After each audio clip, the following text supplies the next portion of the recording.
Hello and welcome to Lady Applejack Speaks VA, a VA channel here on YouTube that focuses on the Netflix series Stranger Things. I'm back with another episode, and guys, this one was very hard to write. I'm going to be honest with you and just be candid for a minute. This is for series 2. Why Can't This Be Love? I know I did an episode it was late last night. It was around 1 in the morning when I finished uploading it. I believe it was 1 or 2. I can't remember, but that's not the point. When I finished uploading it, and I could not sleep afterwards because I knew that this episode that I'm about to give you guys was going to be a very, very difficult one to write. It was going to be rough. It was going to be rough, and I'm going to go ahead and tell you all the details about it. Well, summarize the details, and then we'll just go through the episode. Now, after this particular episode, I'm going to probably start working on series 1 because I feel like I neglected her for a little while, and I want to get back into that. That one's a little bit more of a lighthearted one. This one is... Oh, guys, I'm so sorry. I will be honest with you. Normally, it takes a lot for me to get upset with my own writing. Like, I could probably name on my one hand the many times that I probably cried as I was writing a scene. And this one was definitely one of those moments that I did cry. It was a very heavy scene to write. So let's go ahead and talk about this episode, and then I'll go ahead and do it, I guess. So like I said, this is for series 2, Why Can't This Be Love? It's episode 11, and this follows the story of Eddie Munson and Liz Hargrove. Liz is the younger biological sister of Billy Hargrove. And when I first started this series, it was going to be a very lighthearted series, and it's kind of taken a turn for the dark side a little bit. This is episode 11, like I said, and the dates in question are October 11th, 1985, right after homecoming, and into the dusk hours of October 12th, 1985, which fell on a Sunday. Inside this particular episode, Billy Hargrove is going to make a cameo appearance at the very beginning. So you're going to hear from Billy and hear his perspective and his narrative. And then you're going to also, in the second part, you're going to hear, this is broken up into 3 parts. Let me clear that up, and then we'll go from there. The second part is going to be Eddie's narrative, but you're also going to hear from Liz again. So you'll have Eddie and Liz having a conversation, and then the third and final part is going to be Liz and another person. And I'm not going to say who that other person is until the very end, and then you'll see who it is, and yeah, we'll go from there. This episode is rated R for strong language, mentions of drugs and alcohol consumption. And this is very serious, you guys, and I want to make sure that I make that abundantly clear. There is a very heavy trigger warning for this. And the trigger warning is physical violence and sexual assault. And very, very graphic detail. I cannot stress that enough. I never thought I'd see the day where I'd be writing this into one of my scripts, but it just happened. If you're a writer, you probably understand what I'm talking about. Sometimes when you sit down and you write, your characters take you on a journey. It's not necessarily you that's going that route. You aren't in charge of it.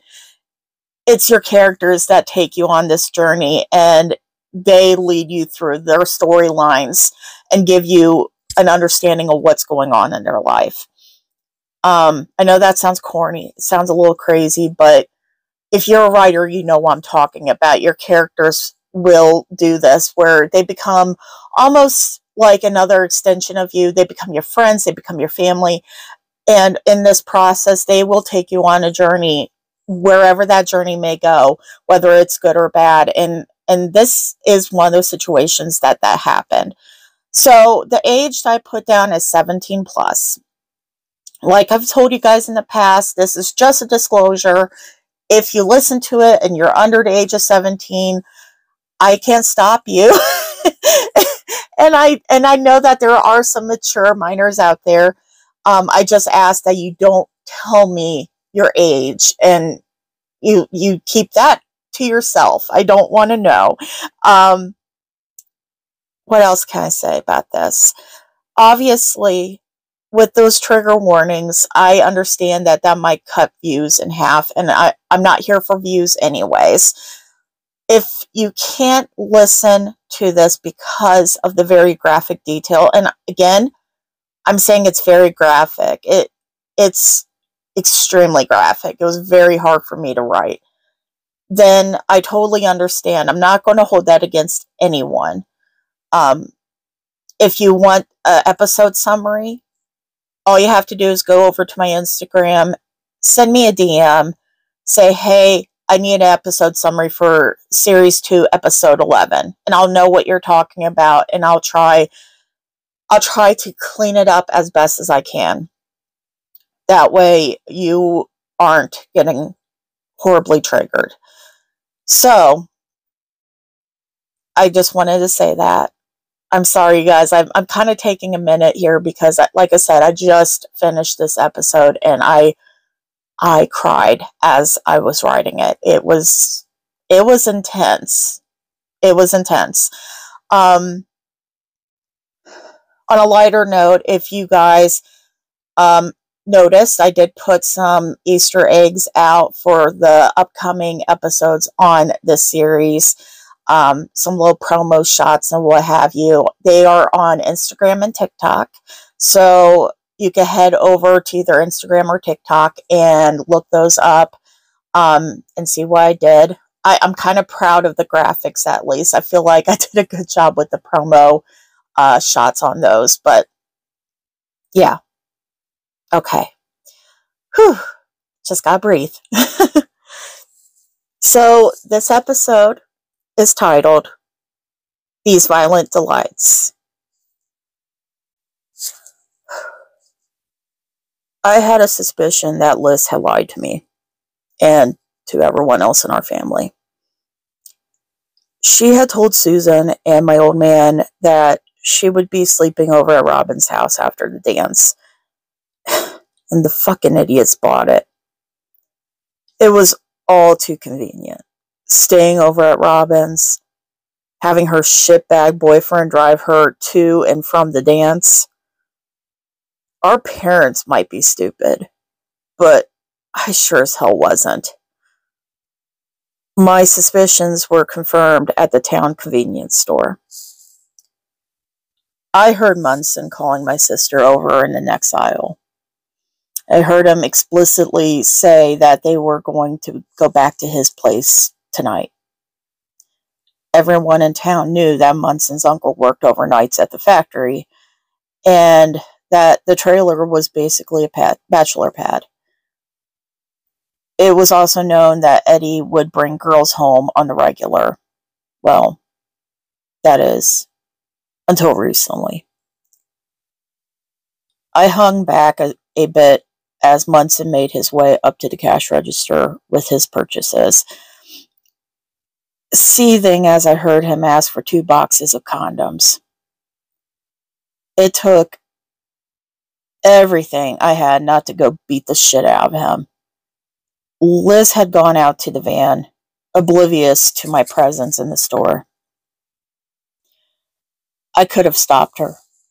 I could have gone right out there and yanked her ass out of that van, dragging her naive self home where she belonged. But I didn't. Maybe a good beating would knock some sense into you. The words that I had said to her last week rang once more in my head. And in my rage, I could feel my jaw clench. Maybe that was the only way. Maybe that and a few truths to the old man. I slowly approached the counter with my beer. Already, my brain was hazy from drinking all night. I was completely intoxicated. I knew that the alcohol was getting to me, but my mind was already made up. I watched as Munson left the store, also oblivious to my presence.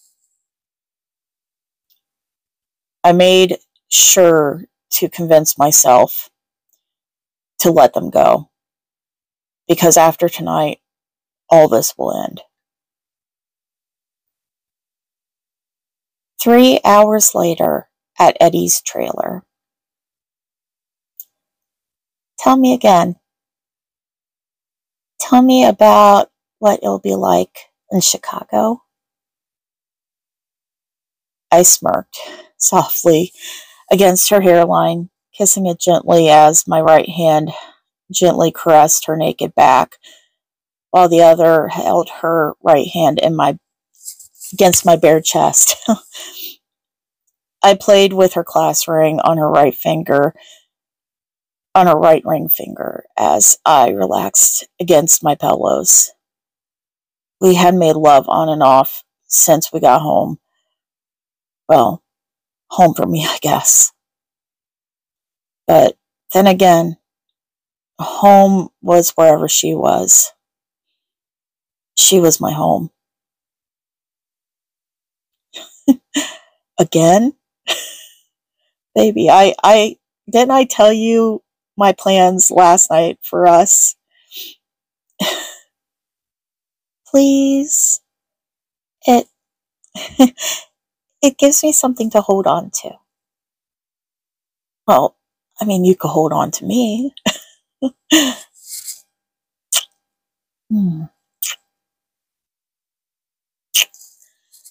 All right. Well, we'll leave the next morning after your graduation. I'll come by your house, and I will come inside and carry all your boxes and suitcases out to the van and pack it up tight.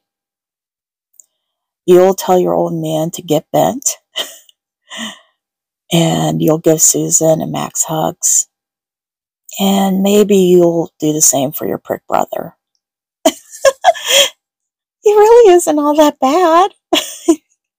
Hush. I'm trying to tell you the fairy tale of Princess Lis and her Prince Eddie. Anyway, as I was saying, you'll tell them goodbye and get in the van with me, holding your hand on the stick shift. Of course. And we'll drive off with the morning sun behind us. I'll take you to our modest studio apartment on the west side of Chicago, where you and I will live poor, but happily ever after. That is, until I become a famous rock star. And me? Well, you will go on tour with me, and you're going to do all the band members' hair, and you are going to make us look like gods. Then when things slow down, we'll have lots and lots of babies. Lots? Oh, yeah, for sure. I want you barefoot and pregnant, Hargrove. Well, hopefully by then you'll give this poor bastard a break and agree to be his wife. She raises her head, resting her chin on my chest as she looks up at me. Her eyes are impossible to read in the dim candlelight of the bedroom. Your wife? Yeah, my wife. You mean that? I mean, really? Why? Does that really surprise you that I want to marry you someday? I mean, a little. In July, that night at the pool, I'm allowed to change my mind, aren't I? And I did. She looks down slightly at the tattoo on my chest, lightly moving the hand that I'm holding so she could trace its outline with her index finger. I've had some time, Liz. Time to think all of this out. When I first met you, baby, I didn't have a plan. I didn't know what I wanted, and I was, without my knowledge, miserable without you. Then you came along with that red bikini of yours and that sweet smile. I wasn't expecting you. I wasn't expecting to fall in love, but I did. I know we're young and we're stupid. Well, at least I am. But I know one thing is for sure.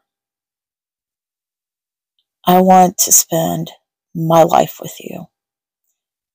I want to have a reason to come home every night, a reason to keep myself in check. I want to see the world with you and make you laugh and make you smile just like you are now. Is this a proposal? It isn't, right? No. I mean, it wouldn't be such a bad thing if it was, would it? No, but look, it's a little ways off, that proposal. And in the meantime, how about a compromise? Here, sit up a sec. She sets up, the sheets and blankets pulling around her waist, nearly distracting me from what I'm about to do. She watches me with curious eyes as I open my nightstand drawer. I fish around a bit and find the blue velvet box that I hid in the back of the drawer, hidden behind the cigar box that kept my drug stash. I pull it out, concealing it from her until I could get the clamshell box open. I open it carefully and set it on my stomach, the ring facing her. It's a promise ring. I know, it's corny, it's sappy as fuck, but I saw it at Starcourt the day I took you dress shopping. And you were so preoccupied with trying on dresses with that one attendant at I think it was the second shop. And that gave me an opportunity to go buy it. Max. She was asking me if she could borrow my communion ring. Yeah, I got Sinclair to ask her for it, so I could get your size. Put it on? I take the ring from the box, taking her left hand in mine, noting how slender and small it was in my hands. Carefully, I slide the ring onto her ring finger. I can't seem to fight the smile as I look down and marvel at its perfect fit. Do you like it? Like it? It's the most beautiful ring I've ever seen. And it's really mine.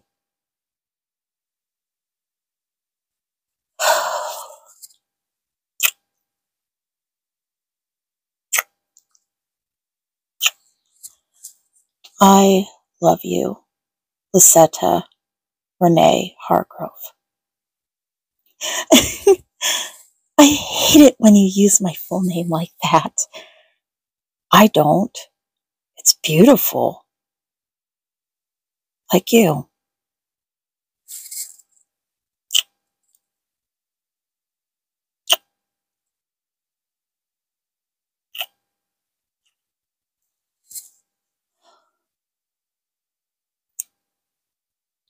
I love you more.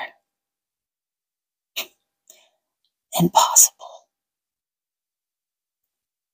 The next day.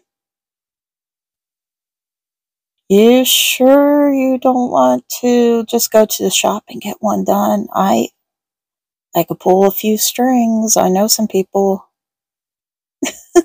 I'm positive. I want you to do it for me. It would mean so much more. It's gonna hurt. I trust you, Eds. She had spotted my recent stick and poke. A little heart with her first initial in it. I had added it to my tattoo collection a few days ago. It was on the inside of my left ring finger.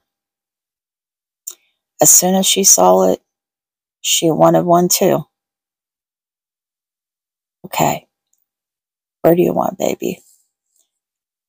On my left wrist, so I can see it every day. The good days and the bad. It'll remind me on the bad days that our happily ever after is not so far away. Okay, well, here we go. Oh, I'm sorry, baby. It'll be done soon, though, I promise. Just hold still. Here, let me give you a kiss.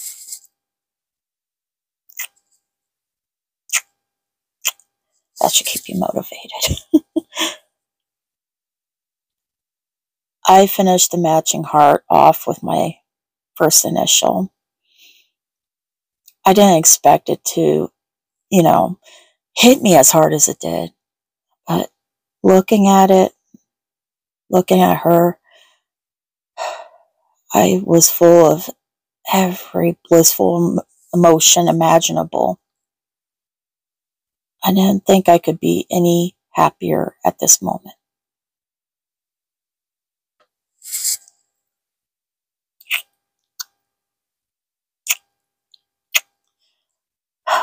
There you go. I say it's perfect, just like you.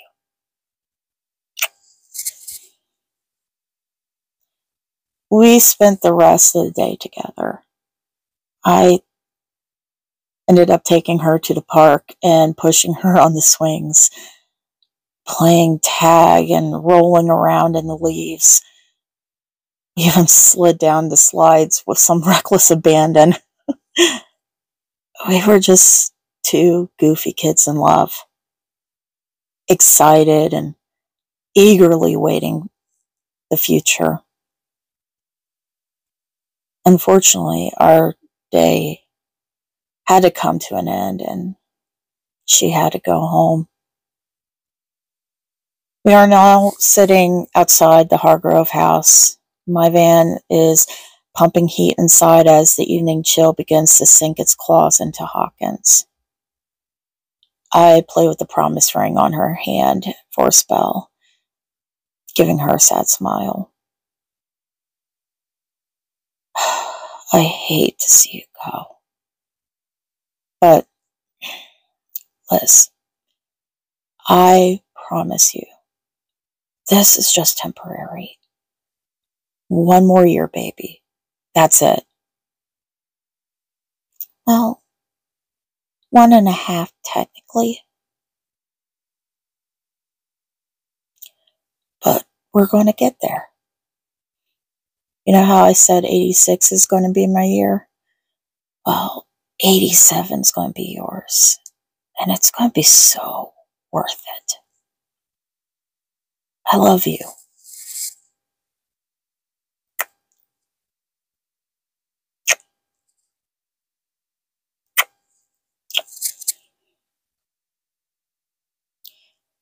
Okay, I'll see you at school tomorrow. Do you need me to come get you?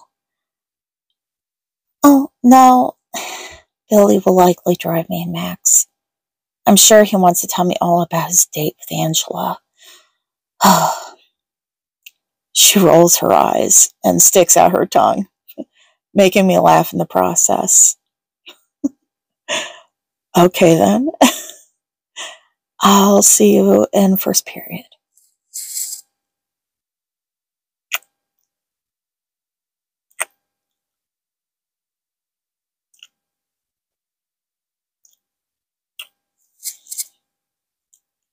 I love you, Eds. I love you too, Liz. She gets out of the van with her overnight bag and her garment bag in tow.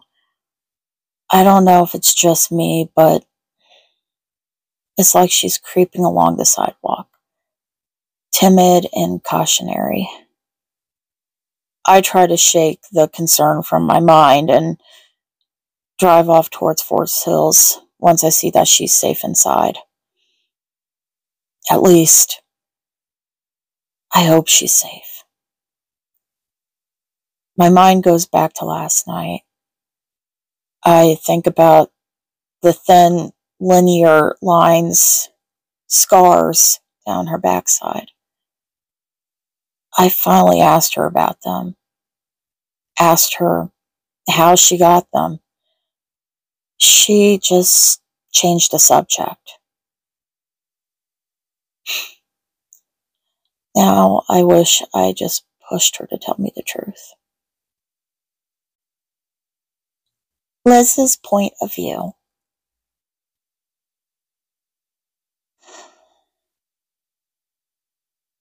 I'm hesitating at the front door.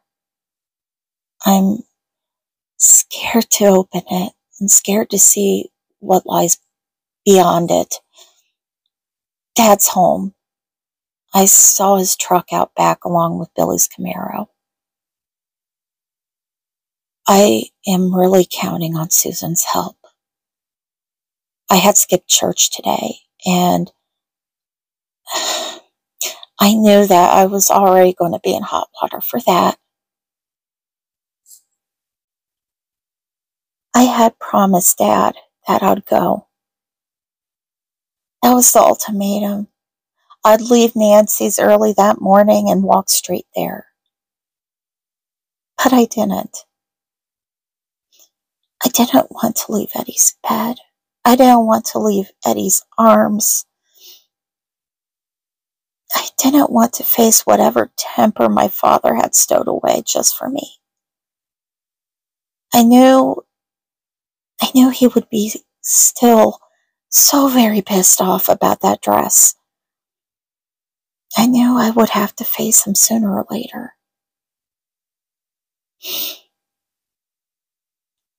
I'm not halfway through the front door when I feel somebody grab my hair and yank me down to the ground.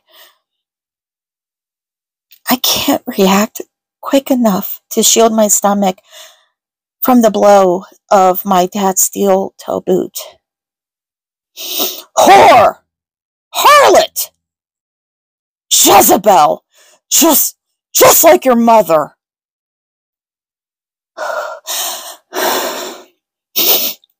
I'm unable to move. I'm unable to respond.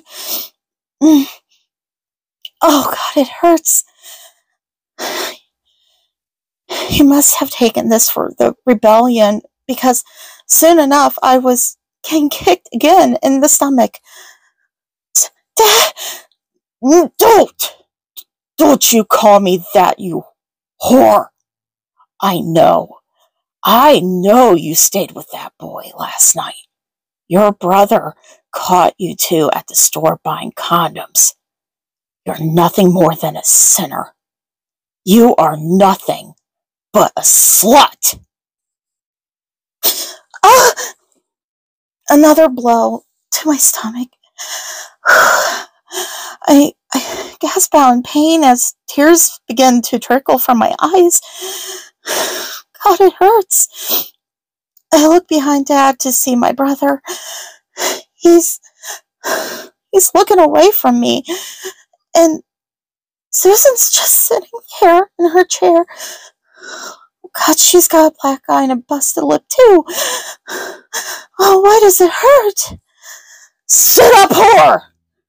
I can't. You sit up or I will beat you bloody.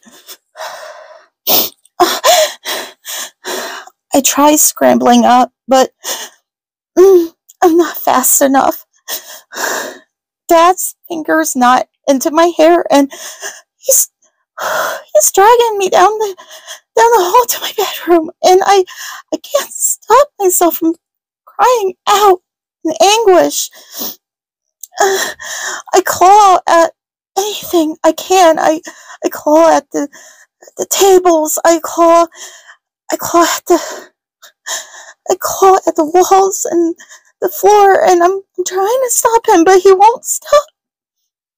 He jerks me into the room, and he throws me against my bed, slamming the door closed behind him. I feel blood, warm, hot blood just dripping from my lip and my nose. And I don't know how it happened. Did he hit me? I can't even remember. Did I hit myself? I watch in horror as my dad pulls his belt off, cracking it twice before coming toward me. You like being a whore? This shouldn't bother you a bit. 11 minutes later.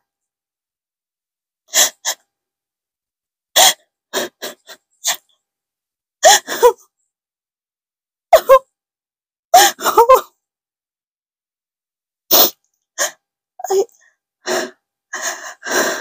pull myself into a tight ball as the sobs rack my body. I'm laying on my bed that's now disheveled, and God, everything hurts.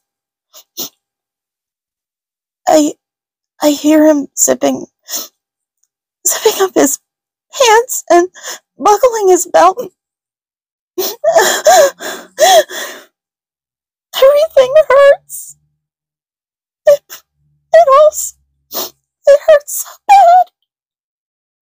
And I can't stop shaking.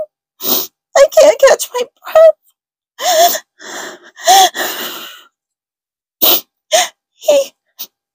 He raped me.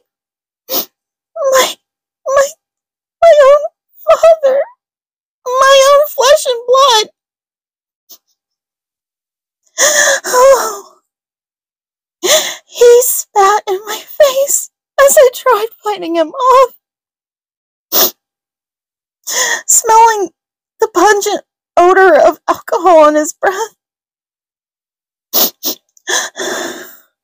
Bob, why does it all hurt? My inner thighs, they're sticky with blood and him.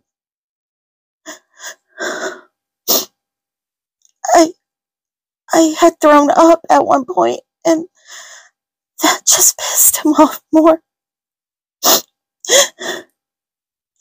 He shoved my face into the mess,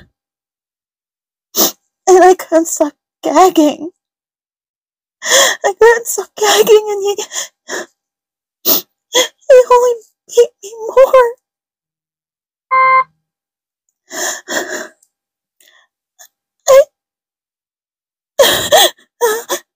Shut up!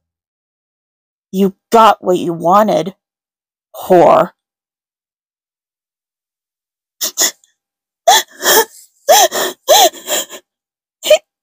I didn't want this. How could anyone want this? Why can't I find the strength to say that to him? He's taken everything from me. Clean yourself up. God, you make me sick. After that, you go to sleep. You aren't going anywhere outside this house for the next few days. You're not going to school. You're not going to work. You're not going to see that boy again. You will not be talking to that boy again. If you do, he's dead. Yeah, you heard me right. Dead. I'll kill him, and you know I'll get away with it.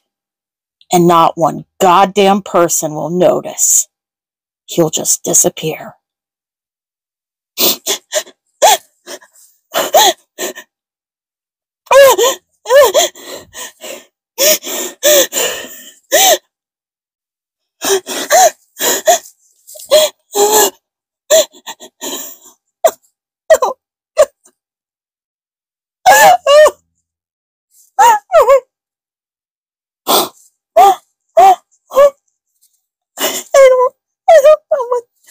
I don't know what to do.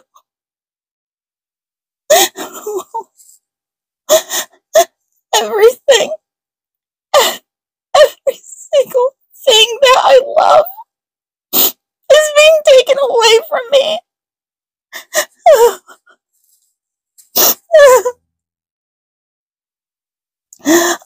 I couldn't. I don't want Eddie.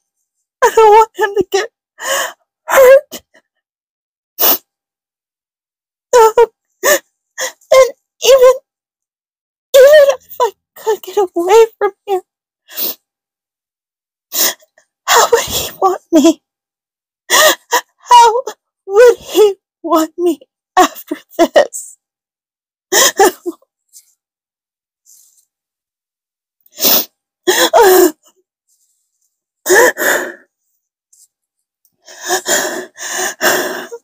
I bury my face into the pillow, smearing blood all over the pink sheets. And I inhale so hard, hoping I could smell Eddie, hoping I could smell his aftershave and his cologne that smells like sandalwood and citrus, and even his shampoo.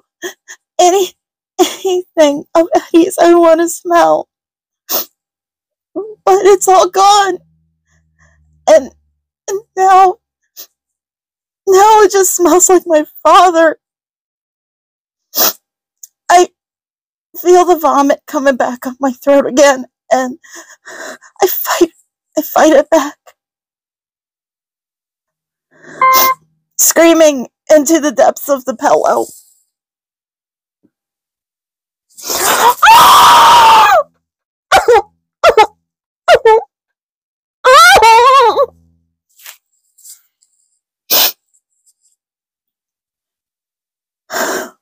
We had read Shakespeare's Romeo and Juliet in class this past week, and all I could think is about that one line. It's just stuck in my head.